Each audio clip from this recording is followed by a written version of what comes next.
Assalamualaikum warahmatullah. I will be reviewing a book entitled Kriminal, Catatan Seorang Wartawan Jenayah, or it can be literally translated into Writings of a Crime Journalist. Okay, this book is written by Syahril Kadir. He used to work as a crime journalist many years, and now he is focusing on consultancy and editorial services. This book is published by Buku, Pojok in the year 2016. I bought this book because I like crime and detective stories, and when I was very young, my dream job was to become a journalist. I even told my teacher about it. So based on these two reasons, I bought this book. Okay, basically this book compiles the cases that have been covered by the author, selected cases, and some of the cases are actually quite old. They took place when I was really young. For example, the case of Botak Chin. Okay, Botak Chin was a very notorious robber and gangster in Malaysian history. And there was also the case of Private Adam, the Amok case of Private Adam. And there was also the case of Pudu prison siege. What happened was a doctor was held hostage by some of the prisoners. So these are some of the old cases. So even though the author was not directly involved at that time, but he interviewed people who are related to the cases, and he did more research about it. So that's the reason why he put all these old cases in this book. And there are also some high profile cases that he got the chance to cover. The cases are the Lahad Datu case, tsunami in Aceh, the disappearance of Adik Sharlini, the murder of Norita, the model, the case of M16 gang robbery, and as well as Al Maunah case. So these are some of the high-profile cases that are covered in this book, and there are also other cases, the low-profile case, but he wrote about it and gave his reflection and what are the lessons that he have derived from dealing with all these cases. So by reading this book, actually you got the idea of how the crime journalists work. We just read the report on the news, but we don't really know the operation behind it. So this book gives you a glimpse of what's going on behind the scene.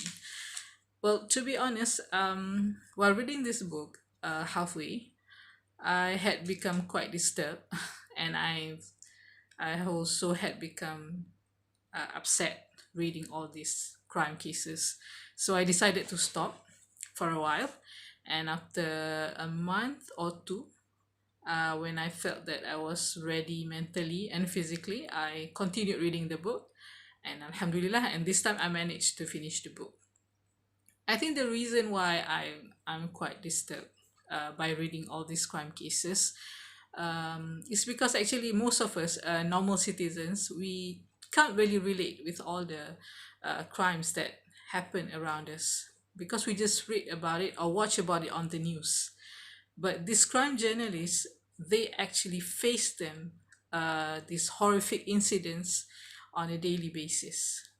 They are used to seeing dead bodies, death, murders, and any unimaginable evils, you just name it. And they have to work closely with the cops, with the soldiers, with the firemen, among others.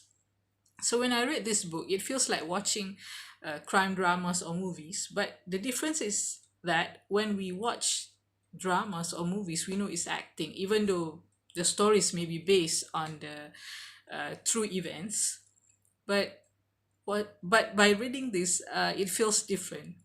And if there's something that I could derive from this book, is that it makes me more respectful towards the crime journalists, towards the policemen, towards the soldiers, towards the firemen, or anyone who are involved in ensuring the security and safety of the citizens and the country, because they really sacrifice themselves. and they don't even get paid much, but they were they are even misunderstood sometimes due to some of their colleagues who betray the society. But they mostly they put their lives on the line while doing their work. They work around the clock. There are so many unsung heroes who died, and we don't even know or hear about them.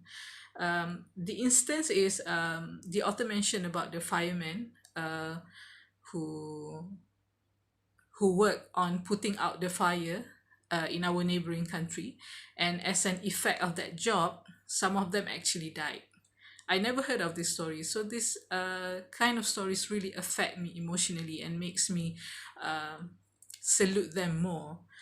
And I want all of us to be, let's together be good citizens. Let's cooperate. Let's be more aware and help to prevent crimes within our capacity, of course.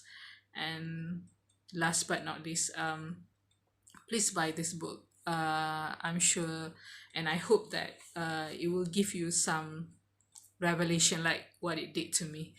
Uh, and I hope that by buying this book, we'll be more aware of how actually the persons or the parties who are involved in security and safety of our country really work, and we will appreciate them more, inshallah. All right, so thank you for listening and watching. Assalamualaikum.